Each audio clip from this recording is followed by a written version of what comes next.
Hai, Assalamualaikum. Nama saya Nur Wahidayu binti Abdullah, PID 20283 dari kumpulan 1. Hari ini saya ingin membicarakan tentang amalan kesihatan kanak-kanak di taska yang melibatkan bayi berumur 12 bulan ke bawah serta peranan guru dalam amalan tersebut. Seperti yang kita tahu, kesihatan merupakan satu fitrah manusia yang wajib dipelihara. Jika kesihatan diri tidak dijaga, pasti akan munculnya padah yang menunggu untuk menimpa diri seseorang tersebut. Persoalan yang timbul dalam minda kita, adakah penting penjagaan kesihatan diri ini kepada manusia, tidak kira golongan dewasa maupun kanak-kanak? Lanjut yang seterusnya. Adakah anda tahu apa itu definisi kesihatan? Kesihatan ialah satu keadaan tubuh badan yang tidak mengalami sebarang masalah. Contoh masalah yang dikatakan ialah pelbagai penyakit seperti penyakit berjangkit, kencing manis, darah tinggi, penyakit jantung dan banyak lagi sekiranya kita tidak menjaga kesihatan diri. Seterusnya ialah beberapa jenis kategori kesihatan. Di sini saya menekankan tentang kesihatan fizikal dan mental bayi berumur 12 bulan ke bawah. Kita rujuk di bahagian kesihatan mental.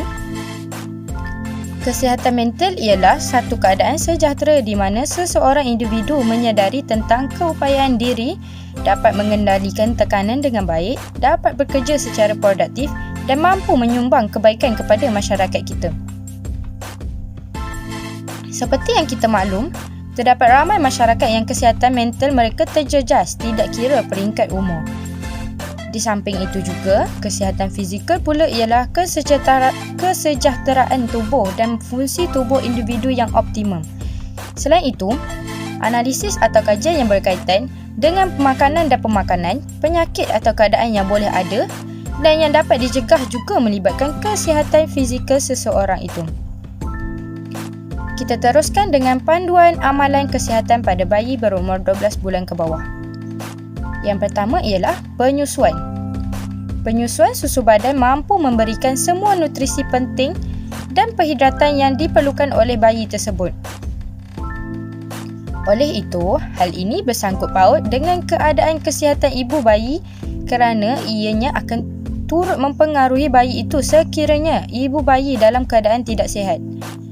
Dan juga susu ibu ataupun susu formula harus menjadi minuman pertama bayi tersebut apabila sudah lahir. Kedua ialah kelewatan perkembangan. Kelewatan perkembangan ialah kanak-kanak yang tidak mencapai tahap perkembangan mereka mengikut peringkat umur secara normal.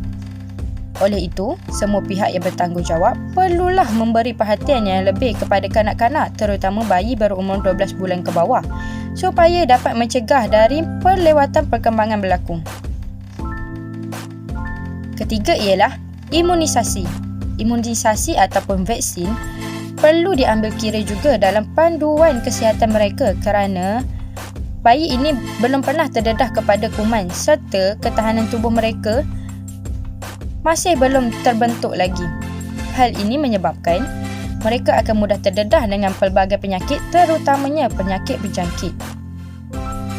Seterusnya ialah peranan guru dalam panduan amalan kesihatan bayi berumur 12 bulan ke bawah. Pertama, pengurusan diri. Guru haruslah memastikan diri mereka mendapatkan tidur yang cukup supaya mendapatkan tenaga yang mencukupi untuk mendidik anak-anak tersebut. Guru juga harus mengamalkan amalan mandi sekurang-kurangnya 2 kali sehari dan memakai pakaian yang bersih supaya bayi akan selesa apabila bersama dengan guru. Kedua ialah pengurusan emosi. Pengurusan emosi perlu dijaga dan dikawal dengan baik agar menjadi seseorang yang profesional dalam kerja. Guru juga perlu menjadikan kanak-kanak tersebut sebagai motivasi diri supaya menjadi seorang individu yang lebih baik. Akhir sekali ialah pengurusan pemakanan. Penjagaan berat badan adalah penting supaya dapat menimbulkan keyakinan diri dan keselesaan apabila membuat sesuatu perkara dengan cara seperti pengambilan diet yang seimbang agar kesihatan diri lebih terjaga dan diharapkan supaya guru tidak berlebihan dalam pengambilan makanan yang tidak berkhasiat. Rumusannya, Penjagaan kesihatan perlu menjadi agenda dan keutamaan dalam hidup kita, terutamanya pada bayi. Semestinya kita perlu lebih prihatin kepada keadaan mereka kerana sistem imunisasi pada badan mereka masih lemah dan berbeza dengan orang dewasa. Generasi anak-anak yang sihat juga akan mampu memberi sumbangan kepada kemakmuran dan pembangunan negara pada masa akan datang. Sekian, terima kasih.